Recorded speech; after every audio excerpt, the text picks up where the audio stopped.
Bacaan pertama, menurut Amsal 8, ayat 1 sampai dengan 4, dilanjutkan ayat 22 sampai dengan 31. Amsal 8, ayat 1 sampai dengan 4, dilanjutkan dengan ayat 22 sampai dengan 31. Bukankah hikmat berseru-seru dan pengertian memperdengarkan suaranya? Di atas tempat-tempat tertinggi di tepi jalan, di persimpangan jalan-jalan, di sanalah ia berdiri. Di samping pintu-pintu gerbang di depan kota, pada jalan masuk, ia berseru dengan nyaring. Hai para pria, kepadamu aku berseru, kepada anak-anak manusia, kutujukan suaraku. Ayat 22, Tuhan telah menciptakan aku sebagai permulaan pekerjaannya, sebelum perbuatan-perbuatannya dahulu kala. Sudah pada zaman purbakala, aku dibentuk, pada mula pertama, sebelum bumi ada. Sebelum samudra dalam ada, aku telah lahir, sebelum ada sumber-sumber yang syarat dengan air. Sebelum gunung-gunung tertanam dan lebih dahulu dari bukit-bukit, aku telah lahir. Sebelum ia membuat bumi dan padang-padangnya, atau debu daratan yang pertama.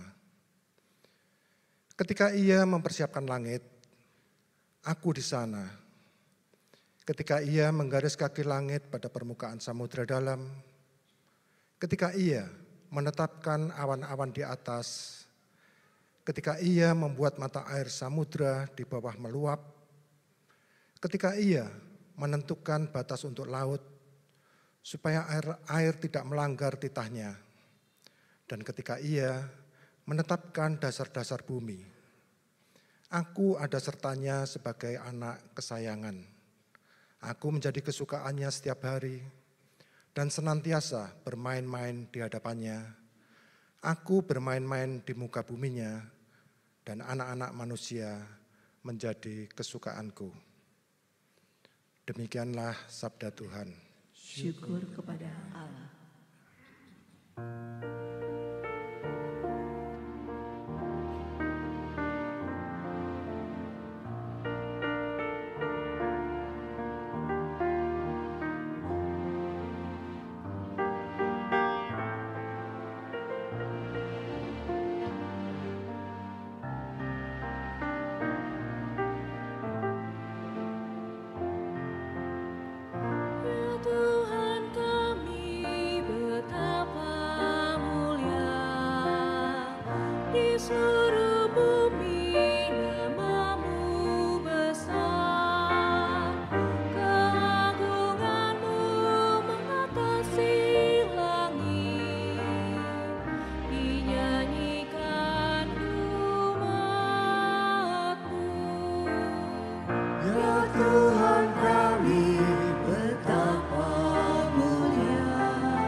Di seluruh bumi namamu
telah membuat dia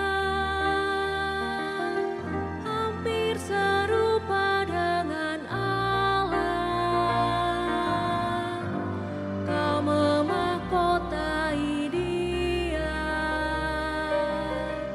dengan kemuliaan juga hormat. Ya Tuhan kami, betapa mulia di seluruh bumi nama-Mu besar.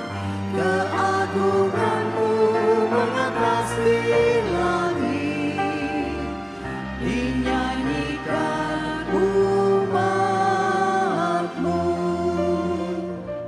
Kau membuatnya berkuasa di atas buatan tangan-Mu. Segalanya Kau letakkan tetap berada di bawah kakinya. Kambing, domba, lembu, sapi, binatang-binatang di padang, burung-burung di udara, dan ikan-ikan melintasi laut. Ya Tuhan kami, betapa mulia di seluruh bumi nama-Mu besar.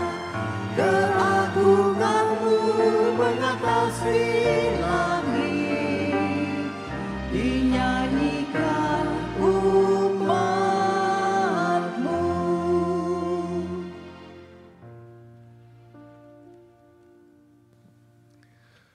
Bacaan kedua, menurut Roma 5 ayat 1 sampai dengan 5.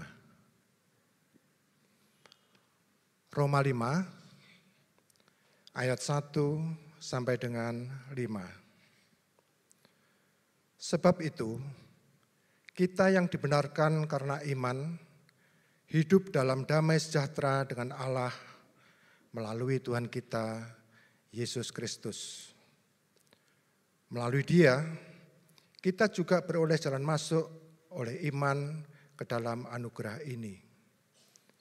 Di dalam anugerah ini, kita berdiri dan kita bermegah dalam pengharapan akan menerima kemuliaan Allah. Bukan hanya itu saja, kita malah bermegah juga dalam kesengsaraan kita. Karena kita tahu bahwa kesengsaraan itu menimbulkan ketabahan, ketabahan menimbulkan tahan uji, dan tahan uji menimbulkan pengharapan. Pengharapan tidak mengecewakan, karena kasih Allah telah dicurahkan ke dalam hati kita oleh Roh Kudus yang telah dikaruniakan kepada kita. Demikianlah sabda Tuhan. Syukur kepada Allah. Injil Tuhan Yesus Kristus menurut Yohanes 16 ayat 12 hingga ayat yang ke-15. Yohanes pasal 16 ayat 12 hingga ayat yang ke-15. Masih banyak hal yang harus kukatakan kepadamu, tetapi sekarang kamu belum dapat menanggungnya. Namun apabila Ia datang, yaitu Roh kebenaran, Ia akan memimpin kamu ke dalam seluruh kebenaran. Sebab Ia tidak akan berkata-kata dari dirinya sendiri, tetapi segala sesuatu yang didengarnya, itulah yang dikatakannya. Dan Ia memberitakan kepadamu hal-hal yang akan datang. Ia akan memuliakan aku, sebab Ia akan memberitakan kepadamu apa yang diterimanya dari aku. Segala sesuatu yang Bapa miliki adalah milikku, sebab itu aku berkata, Ia akan memberitakan kepadamu apa yang diterimanya dari aku. Demikianlah Injil Yesus Kristus, berbahagialah kita yang membaca, merenungkan, dan memeliharanya dalam kehidupan sehari-hari. Haleluya. Haleluya.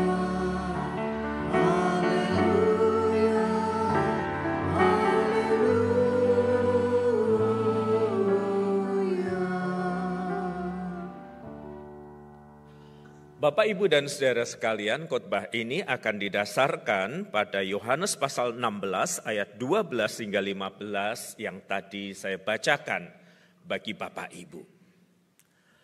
Malam itu ketika saya sudah ada di kamar tidur dan lampu sudah redup, saya hendak mencharge handphone saya. Dan kemudian untuk menemukan bahwa ada 5 kali panggilan tak terjawab lewat WhatsApp dari nomor yang sama. Itu udah hampir pukul 12 malam. Kalau sampai ada yang menelpon 5 kali, dan saya tadi memang tidak terlalu memperhatikan handphone saya, maka saya tahu biasanya satu, ada yang akan meninggal. Ada yang mau bunuh diri. Ada yang kerasukan, atau barangkali ada yang sedang ada di dalam konflik rumah tangga yang serius nih, udah kayak Tom and Jerry, udah mau bunuh-bunuhan. Jadi saya putuskan untuk mengambil handphone saya dan kemudian saya akan menelpon balik. Nah, sebelum saya menelpon balik itu saya menerima pesan WhatsApp dari nomor yang bersangkutan. Dan dia bertanya begini, urgent Pak, penting, bisa nggak telepon sebentar? Jam 12 malam, untung bukan malam Jumat Kliwon. Maka saya keluar dari kamar saudara-saudara dan menerima telepon darinya dan kemudian dia berkata begini, Pak, saya ini lagi dalam diskusi dan perdebatan dengan orang yang dari agama yang lain.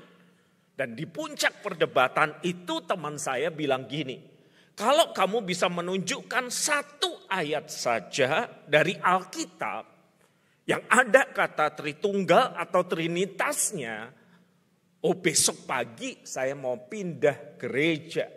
Saya mau pindah ke gerejamu. Saya tinggalkan keyakinan yang lama dan jadi orang Kristen. Aduh Pak, waktu saya dengar kalimat itu, saya berpikir ini kesempatan yang baik. Dan segera saya menelpon Bapak. Lumayan kan Pak, GKI Ngagel ketambahan 1 anggota. Sebentar, kenapa sih perlu menelpon saya? Ya itu Pak, soalnya langsung saya buka aplikasi Alkitab. Saya kemudian cari kata Tritunggal dan Trinitas di Alkitab. Tapi kok saya belum ketemu ya Pak ya? Kok nggak ada ya Pak? Ini beneran nggak ada atau saya kurang teliti? Maka saya telepon Bapak untuk memastikan. Dan lalu saya menjawab, Bapak dulu ikut katekisasi di gereja. Oh iya Pak, di gereja saya yang lama. Rajin? Enggak juga. Kok bisa disidik? Ya di gereja kami yang lama mah Pak, asal hadir lebih dari 50% udah bisa disidik.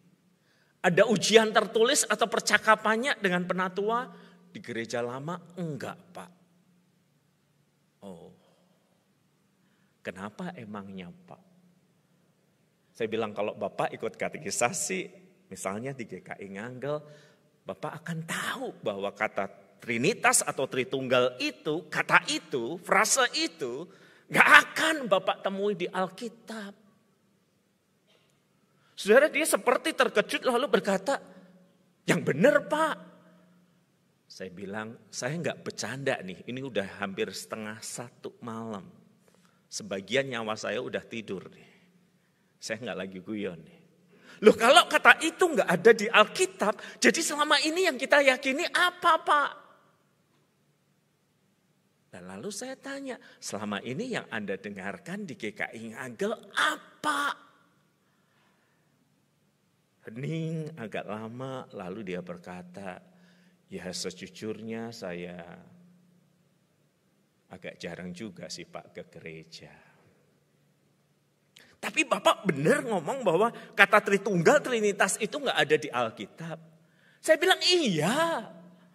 kata itu tidak ada, tidak ditemukan di dalam Alkitab. Tetapi kita tahu konsep itu ada dari kitab Kejadian sampai kitab Wahyu. Tentu yang bukan Pramudia itu. Jadi konsep itu ada di dalam Alkitab kita. Hanya term atau istilah atau frasa itu dirumuskan kemudian untuk menggambarkan apa yang ada di Alkitab. Bahwa kita menyembah Bapa yang kata Alkitab berdiam dalam terang tak terhampiri. Kita tidak mungkin sampai kepada Bapa, kita tidak mungkin mengenalnya. Tetapi kita mengenal Bapa ketika Sang Sabda dari Bapa itu menjadi manusia di dalam diri Yesus Kristus. Kita membaca kisah tentang hidup Kristus, Sang Sabda yang menjadi manusia, yang berdiam di dalam diri kita, yang berdiam di tengah-tengah kita ketika kita membaca Alkitab. Kita juga mengenal Bapa yang berdiam dalam terang yang tak terhampiri itu melalui roh yang keluar dari Bapa. Seperti dua lengan yang memeluk diri kita. Kita mengenal dan menyembah Bapa melalui Sang Sabda yang menjadi manusia, melalui roh yang keluar dari Bapa. Dan demikianlah kesaksian Alkitab. Saudara bayangkan tuh hampir jam 1 dini hari, tuh kayaknya saya habisin 30 menit untuk menjelaskan hal ini. Saya nggak tahu dia tidur atau enggak, yang jelas saya dengar suara dia berkata, ya Pak, mengerti Pak, siap Pak. Dan di akhir saya berkata begini, ada hal-hal yang kita tidak bisa mengerti tentang Allah Tritunggal itu. Ada aspek misterinya. Tetapi ada aspek yang dinyatakan kepada kita. Dan apa yang dinyatakan itu cukup untuk membentuk hidup kita. Cukup untuk membuat kita hidup di dalam kebenaran itu. Dan tahukah Anda saudara-saudara yang paling jarang dipercakapkan di gereja seperti kita, kalau kita bicara tentang Trinitas, kita sering berbicara tentang Bapa sebagai pencipta dan pemelihara, Kristus yang Sang Sabda yang menjadi manusia, yang menebus dosa kita, tetapi agak jarang kita berbicara tentang Roh Kudus. Saya maklum sih saudara-saudara ya, karena konsep Bapa, ya setidaknya kita masih bisa berpikir gini, saya punya Bapak di dunia, enggak sempurna, tetapi saya paham Bapak itu menjadi sumber kehidupan. Jadi kira-kira kita masih ada satu gambaran yang enggak tepat benar, tapi itu membuat kita lebih bisa membayangkan. Kristus Sang Sabda yang menjadi manusia, kita juga bisa bayangkan karena kita manusia. Tetapi Roh Kudus, waduh, pikiran kita sebagai orang Indonesia, kalau udah bicara tentang roh, yang kita bayangkan apa? Sosok yang kemudian bergentayangan ke sana kemari kan? Sosok yang kemudian gak kelihatan tetapi bisa memenuhi benda tertentu. Dan orang berkata, lihat itu Pak, bagaimana mungkin benda itu bisa berdiri dengan kekuatannya? Itu pasti ada isinya. Gak kelihatan tapi saya yakin. Atau sosok yang kemudian kita pahami dari pengalaman hidup bahwa yang disebut roh itu dia yang gak kelihatan lalu merasuki diri seseorang. Pak WP pernah lihat kan orang yang dirasuk kuasa roh itu ayam loh Pak. Dimakan. Bukan KFC Pak. Ayam hidup. Ditelan Pak. Dan kemudian kita ya ngeri-ngeri sedap gitu tiap kali bercakap tentang roh. Apalagi kemudian kita mendengar dari gereja tertentu dan kemudian kita merasa, Pak di situ Pak ada Roh Kudus disebut dan bekerja. Dan kemudian Bapak tahu apa yang terjadi? Orang-orang berjatuhan, orang-orang mengalami histeris. Kok jadi menakutkan ya Pak kayak begitu? Dan pernah loh Pak saya ikut ibadah. Tuh orang yang kemudian disebut dalam tanda kutip tumbang dalam roh itu. Gak bangun-bangun Pak. Sampai kemudian saya, saudaranya yang nungguin dia bingung, ini kok nggak bangun-bangun. Lalu salah satu pengurus gereja datang dan berbisik kepada dia, udah gereja mau tutup. Ajaibnya langsung sadar, Pak. Tapi ya mosok yang begitu itu pekerjaan roh, Pak. Dan oleh karena itu saudara-saudara, mari kita memahami hakikat dari pekerjaan Roh Kudus ini supaya kita bisa mengerti bagaimana Bapa yang mencipta segala sesuatu, Kristus yang menebus dosa kita, dan Roh yang dibilang Alkitab itu menyertai kita sehingga kita bisa membedakan ini pekerjaan Roh yang kudus, ini bukan. Dan dari karyanya kita tahu bahwa dia sungguh hadir di dalam kehidupan kita. Mari saudara-saudara kita perhatikan dulu ayat yang ke-16 dari ucapan Kristus. Tetapi apabila ia datang, yaitu Roh kebenaran, nama lain dari Roh Kudus, ia akan memimpin kamu ke dalam seluruh kebenaran.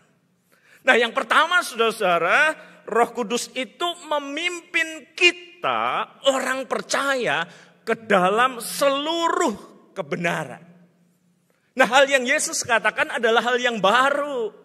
Karena orang waktu itu memahami di era perjanjian lama, ketika Roh Tuhan itu turun menguasai seseorang, dia memampukan seseorang untuk membuat bangunan, melakukan hal-hal yang ajaib, hal-hal yang luar biasa. Tetapi ketika pekerjaan itu sudah selesai, Roh itu ditarik dari dirinya. Dia dalam tanda kutip menjadi manusia biasa lagi.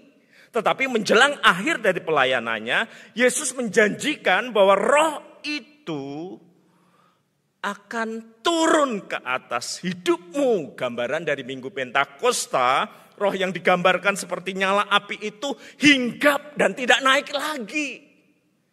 Rasul Paulus dalam tulisannya yang lain mengatakan bahwa kalau engkau sanggup mengaku Yesus Kristus adalah Tuhan, maka itu adalah pekerjaan Roh Kudus di dalammu. Entah pakai hal yang kelihatannya sensasional, menyentuh indera kita, nangis-nangis, jatuh-jatuh, ataupun dengan tenang atau kalem. Tetapi kalau orang percaya Yesus Kristus adalah Tuhan, itu adalah pekerjaan Roh Kudus. Karena itu aku mau meyakinkan kamu bahwa tidak ada seorang pun, demikian kata sabda Tuhan, yang berkata-kata oleh Roh Allah dapat berkata, terkutuklah Yesus. Dan tidak ada seorang pun yang dapat mengaku Yesus adalah Tuhan selain oleh Roh Kudus. Jadi kalau Anda percaya dan kemudian dibaptiskan, Anda percaya dan kemudian sidi dan menjadi bagian dari anggota gereja, maka ada pekerjaan Roh di dalam hidup kita yang menghidupkan kita sehingga kita percaya, sehingga kita punya iman. Di dalam kacamata ini iman adalah anugerah melalui Roh Kudus. Dan dia yang sudah memulai itu, kata Alkitab, dia akan memimpin kita ke dalam seluruh kebenaran. Kelahiran baru, menjadi percaya kepada Yesus, itu adalah sebuah awal dari pekerjaan Roh Kudus yang terus-menerus memimpin kita dalam seluruh kebenaran. Secara sederhana ini ingin berkata bahwa selalu ada aspek-aspek hidup kita yang belum benar. Selalu ada aspek-aspek kita yang belum sesuai dengan kehendak Tuhan. Selalu ada aspek-aspek kehidupan kita yang belum mencerminkan Yesus yang seharusnya hidup di dalam hati kita. Karena itu Roh Kudus dicurahkan, berdiam di dalam diri kita, memimpin. Kata yang digunakan sebenarnya mempunyai gambaran seperti orang sedang mengajar. Ayo, ini salah, lakukan yang benar. Cara ini keliru, lakukan yang benar. Seperti orang mengajar, membawa kita, kata Yesus, ke dalam seluruh kebenaran. Dia berdiam di dalam diri kita, membawa kita ke dalam seluruh kebenaran. Bapak Ibu kan pernah kan punya pengalaman seperti ini kan? Ketika emosi meledak, sudah siap untuk marah, berkata-kata kasar, tiba-tiba ada suara yang tidak terlalu kencang di dalam hati, mengingatkan kita pada sabda untuk mengampuni. Roh itu berbicara lewat hati nurani kita, menyampaikan kebenaran firman. Pernahkah ketika Bapak Ibu mau tidur terlelap, tiba-tiba Bapak Ibu dipenuhi dengan sebuah kesadaran. Kayaknya saya tadi gak ngomong yang tepat ke anak buah saya. Dia mungkin terluka. Kayaknya saya tadi gak ngomong yang tepat ke anak saya. Mungkin dia terluka. Dan tiba-tiba firman itu terlintas dalam pikiran Bapak Ibu dan Bapak Ibu mengatakan, besok aku akan meminta maaf kepadanya. Saudara, itu bukan sekedar perbuatan hati nurani, tetapi hati nurani yang dipenuhi dan dipakai oleh Roh Kudus. Untuk membawa kita dari hidup yang belum benar itu kepada seluruh kebenaran. Dan selalu ada bagian dari hidup kita yang memang harus terus diperbaiki.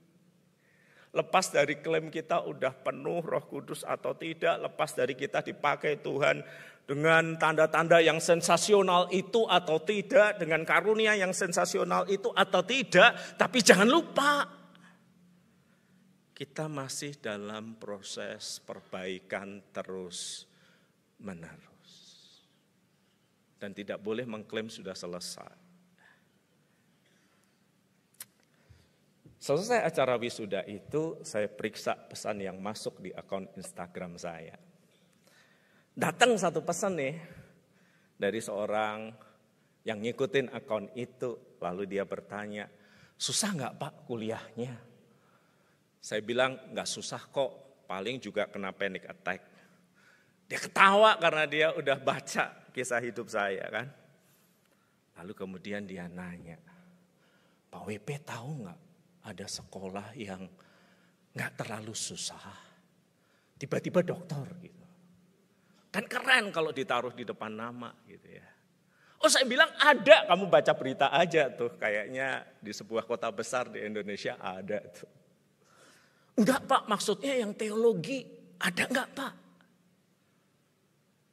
Yang gampang gitu loh Pak, yang datang 2 kali kuliah wisuda, gelarnya dari Amerika kan keren, doktor gitu. Saya mau yang cepat Pak, enggak mau yang susah-susah. Saya bilang ada, tapi pasti itu bukan sekolah yang benar. Ada, tetapi itu bukan sekolah yang pasti punya kredensi yang baik. Dan sebagai anak Tuhan, apalagi mengaku hamba Tuhan, mestinya nggak ambil sekolah yang kayak beginian. Dan jawabannya apa?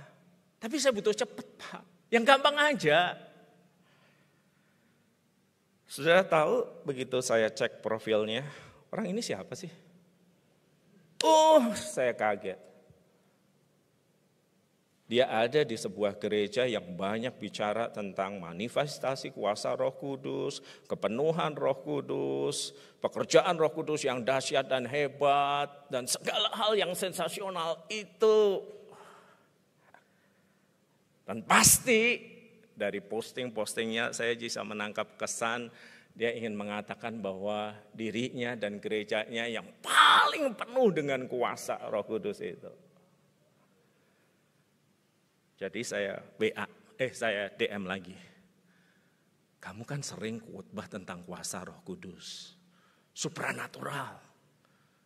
Di Instagrammu kamu mendoain orang jatuh. Kamu pokoknya mengerjakan banyak hal yang luar biasa atas nama Roh Kudus. Tapi kalau sekolah kok pengennya yang cepat-cepatan, yang gampang-gampangan walaupun abal-abal. Anda tahu nggak jawabannya apa? Hehehe. Namanya manusia Pak. Roh memang penurut tetapi daging enak.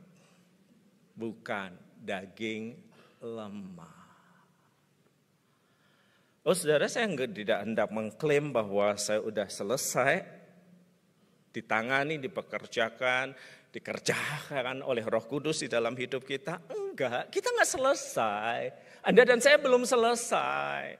Tetapi hati-hati dengan sebuah klaim yang mengatakan bahwa ini udah selesai dengan diri kami. Lihat ministry kami, lihat pelayanan kami. Kurang apa dari tanda-tanda pekerjaan Roh Kudus yang dahsyat itu. Tetapi di satu sisi, begitu bicara soal kredensi akademis, dia mengambil jalan yang pasti tidak dipimpin oleh roh, tetapi dipimpin oleh kedagingan, bukan? Kita ini belum selesai. Jangan mengklaim sudah selesai. Jangan mengklaim bahwa saya satu-satunya, gereja kami satu-satunya, di mana Roh Kudus bekerja dengan kuasa yang dahsyat. Tetapi lupa bahwa misalnya dari sisi keuangan juga nggak beres. Seorang rekan yang bekerja di bidang wealth management, suatu kali curhat sambil ngopi gini. Saya heran ya Pak, gereja kayak Bapak kok nggak ada yang titip untuk dikelola dananya dengan lembaga kami. Anda tahu wealth management itu kan saudara-saudara, jadi Anda naruh uang ke dia, terus dia muterin dengan perjanjian tertentu, nanti hasilnya dibagi kepada Anda, termasuk juga ruginya kan. Lalu dia bilang gini, kalau gereja itu Pak, Bapak tahu kan, wah itu pengurusnya itu selalu nitip ke saya Pak. Oh ya? Ya soal dana mereka besar Pak. Terus, nah kalau untung gimana? Kalau untung, ya sesuai perjanjian kembali ke mereka, sebagian untuk lembaga kami. Wajar kan? Tapi ya Pak sebenarnya ya, saya ragu tuh uangnya masuk kas gereja, kayaknya dibagi-bagi deh antara beberapa orang. Oh gitu ya. Indikasi kuat gitu. Kalau rugi gimana? Oh gampang Pak, mereka tinggal maju, pendetanya tinggal bilang, saudara-saudara jangan lupa perpuluhan. Kumpul lagi tuh dananya Pak, kasih lagi ke lembaga kami.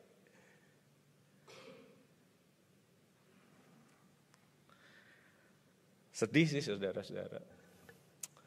Lebih sedih lagi ketika sebagian orang Kristen mengatakan urusan saya ngasih sama gereja, Pak, sama pendeta. Bagaimana dikelola itu urusannya sama Tuhan. Lebih sedih lagi ketika saya menengok, oh ini gereja yang kamu maksud.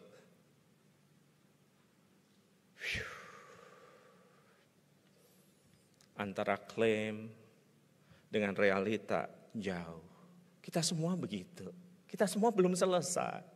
Tetapi jangan mengesan-ngesankan seolah-olah bahwa kita ini udah yang paling di depan, paling penuh dengan kuasa roh, paling luar biasa pekerjaan, paling sensasional, paling menarik begitu banyak masa. Tetapi tidak mau dipimpin oleh roh kebenaran itu. Misalnya soal kredensi akademik, soal kejujuran keuangan, dan banyak hal. Sekali lagi saudara-saudara, tiap kita, bahkan gereja kita juga punya PR. Anda dan saya punya PR kan. Anda dan saya tahu bahwa seharusnya kita mengampuni, tetapi kita masih berkeras hati. Harusnya kita mengaku, tetapi kita masih mengeraskan diri.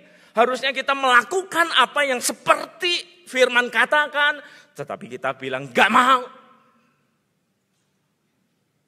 Semua kita punya PR. Dan biarlah PR itu menggelisahkan kita. Bukan seolah-olah semuanya udah kudus, udah suci, udah beres. Kami yang paling terdepan, kami yang paling luar biasa. Seolah mengenakan topeng dan tidak mau mengerjakan PR kita. Roh Kudus itu akan memimpin kita ke dalam seluruh kebenaran. Dan tugas kita adalah meresponsnya. Ketika suara pelan itu berkata, ampunilah. Karena Kristus sudah mengampuni kamu. Akuilah salah dan dosamu. Tinggalkanlah praktek hidup itu. Kamu juga gak sejahtera di dalamnya. Maka biarlah kita mendengar lembut suara Roh itu. Dan bersedia dipimpin olehnya. Roh Kudus, Roh kebenaran itu akan memimpin kita ke dalam seluruh kebenaran. Dan respons kita akan menentukan bagaimana hasilnya. Oleh karena itu firman Tuhan berulang kali berkata, jika hari ini engkau mendengarkan suaranya, jangan keraskan hatimu. Yang kedua, saudara-saudara, mari kita perhatikan apa yang tertera di ayat berikut ini. Ayat yang ke-14. Ia, Roh kebenaran atau Roh Kudus itu akan memuliakan aku, memuliakan Yesus. Sebab ia akan memberitakan kepadamu apa yang diterimanya dari aku. Yang kedua, saudara-saudara, Roh Kudus ketika bekerja di dalam hidup kita, di dalam hati dan pikiran kita, akan membawa kita pada pusat kehidupan kita yang seharusnya. Yesus. Bukan diri kita, bukan sensasi kita, bukan perasaan kita, bukan kebutuhan kita. Tetapi berbicara, ia berbicara dan memuliakan Yesus. Pekerjaan Roh itu ditandai dengan satu hal ini, dia membawa hidup kita berpusat pada Yesus. Kualitas-kualitas hidup Yesus menjadi sarana di mana kita bergerak di dalamnya. Soalnya kalau pusatnya bukan Yesus, berarti diri kita sendiri atau sesuatu yang lain yang kita kejar. Dan dunia menawarkan itu kan. Makanya Roh itu menyertai agar pusat kehidupan kita itu Yesus. Nah, saudara, problemnya gini.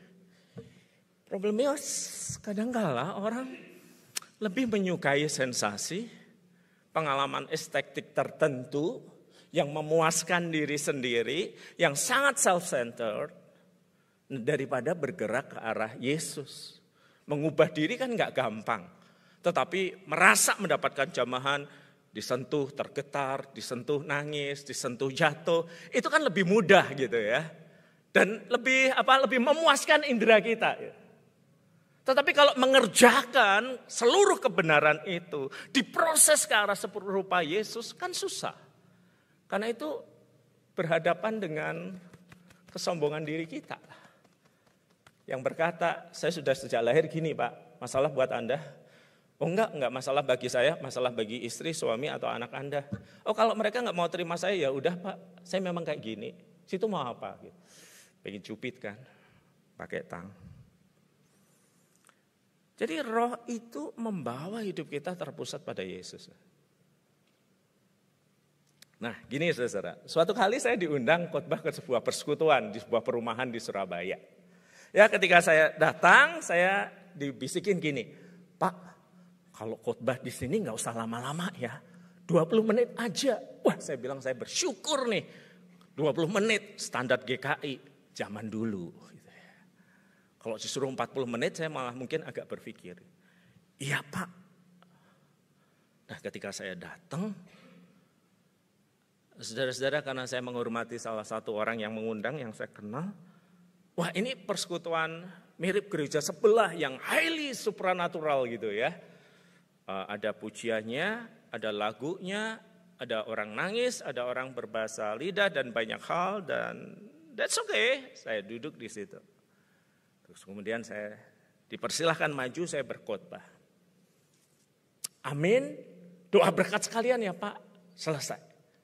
Nah ketika saya turun dari mimbar, pengurus gereja bilang, Bapak tunggu sebentar di sini ya. Bapak duduk, jangan buru-buru pulang. Lalu dia mengumumkan saudara bahwa ibu yang disebut gembala akan berdoa bagi jemaat. Dan Anda tahu saat itu, wah antriannya itu panjang banget gitu. Beneran itu lebih dari 10 orang antri itu. Tumben-tumbenan kan. Coba di GKI misalnya, habis ini Bapak Pendeta, Ibu Pendeta akan berdoa untuk Bapak Ibu. Paling yang muncul 1-2 doang. Yang lainnya bilang, saya bisa doa sendiri di rumah. Lalu antri gitu. Nah itu antri gitu. Dan saya amati. Dan ketika orang maju didoakan, si ibu itu tiba-tiba berkata di dalam bahasa roh, bahasa lidah, dan temannya tadi udah siap dengan handphone, direkam tuh. Lalu dia sepertinya memberikan artian sendiri untuk apa yang dia katakan. Waktu orang yang didoain udah nangis-nangis gitu kan. 1 orang 5 menit kurang lebih gitu. Dan saya yang hebat gini loh, nggak pernah tuh saya sebagai pendeta, orang itu ketika saya ajak berdoa, sebentar Pak saya rekam dulu ya. Kali itu direkam bener, direkam suara, ada video dan yang lainnya. Nah ketika si satu ibu udah turun, kan saya nganggur, jadi saya temenin, Bu, gimana? Iya Pak, saya senang ke persekutuan doa ini. Khotbahnya sih nggak penting.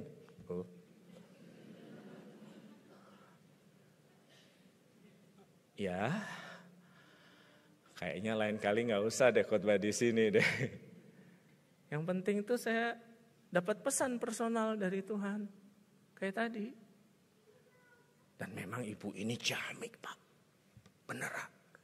Kalau Bapak ada pergumulan tuh, si ibu. Dan cuman si ibu, saya udah keliling ke Surabaya. Yang bisa jadi suara Tuhan untuk hidup Bapak. Makanya kemanapun si ibu ini pergi Pak, saya ikut sama dia. Khotbahnya gak penting Pak. Ini.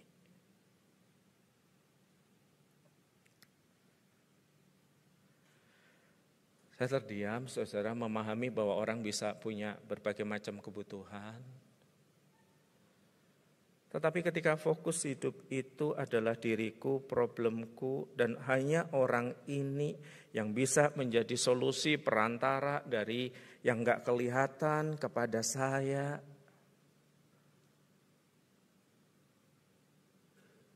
Mengapa sampai di situ saja? Mengapa hanya itu? Mengapa bukan fokus hidup itu adalah terbentuknya karakter Kristus itu? Dan bukankah kita sebagai umat Protestan percaya, keimaman semua orang percaya, bahwa semua orang berdiri di hadapan Allah dengan posisi yang sama, tidak ada orang yang lebih dekat, lebih jauh, tetapi di dalam Kristus semuanya bisa berbicara kepadanya dan mendengar suaranya. Saya tidak melarang Anda didoakan oleh orang lain, tetapi ketika Anda berpikir bahwa cuman dia satu-satunya yang bisa jadi sumber suara ilahi di dalam hidup, saya khawatir fokus beriman kita udah beralih dari Roh Kudus yang akan membawa kita pada Kristus kepada pribadi atau person tertentu.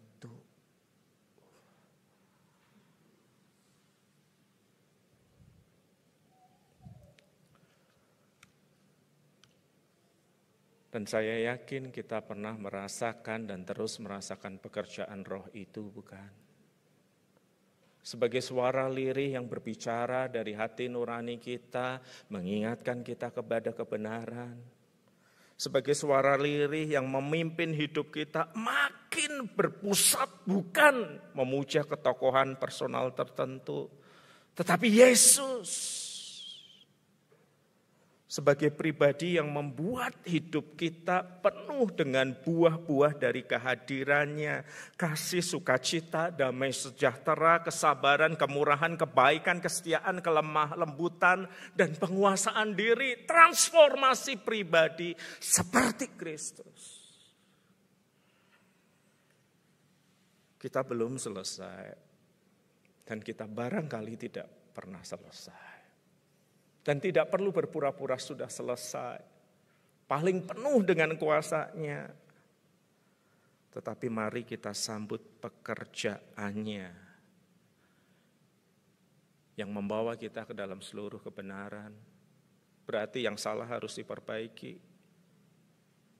Dan yang membawa hidup kita makin serupa Kristus. Sampai kemudian kita mendengar suaranya. Kembalilah kepadaku, hai hamba yang baik dan setia. Mari kita berdoa.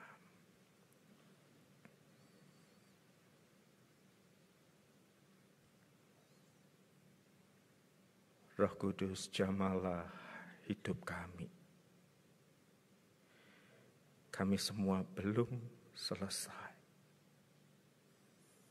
Pimpin langkah kami dalam seluruh kebenaran, buat kami bisa mengaku ketidakbenaran kami.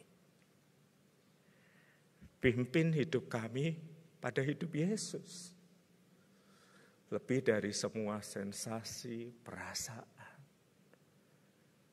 Biarlah hidup Yesus nampak di dalam kasih, sukacita, damai sejahtera, kesabaran, kemurahan, kebaikan, kesetiaan, kelemah lembutan, penguasaan diri, hal-hal yang gak natural di dalam hidup kami, tetapi terus bekerjalah. Ya Roh Kudus, ini hidup kami. Pimpinlah, penuhilah, ubahkanlah.